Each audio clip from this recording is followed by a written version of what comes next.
Could the country where COVID-19 was first detected be the same one that plays the biggest role in vaccinating the world? China has been developing multiple vaccines.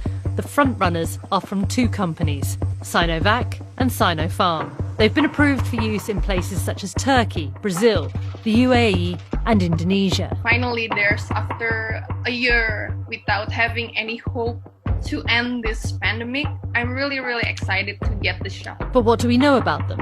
And can we trust them? These two vaccines work in the same way that the ones for hepatitis A and rabies do.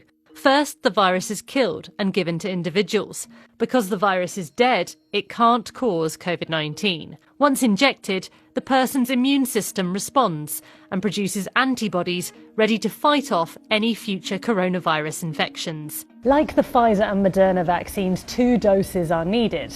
But unlike the Pfizer and Moderna vaccines, which need extremely cold freezers to be stored in, Sinovac and Sinopharm, they only require a normal fridge. This is a key advantage when it comes to storage and distribution, especially in countries around the world where temperatures rarely drop below 30 degrees Celsius and roads can be non-existent. What is not clear is how well these vaccines work. We only have partial phase 3 data so far. Sinopharm says its vaccine is 79% effective at stopping symptoms of COVID-19. Sinovac's vaccine, called Coronavac, was initially thought to be 91% effective, but then further trials produced other results.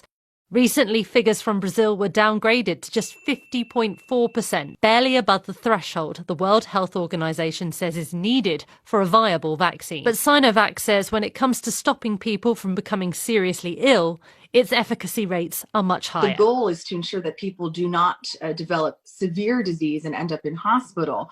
So if we consider it from that perspective, it is a very useful tool that will save lives, and we should be using all the tools available to us. But some are still concerned about whether these vaccines and the companies behind them can be trusted. The thing is, it's in China's interest to have a working vaccine.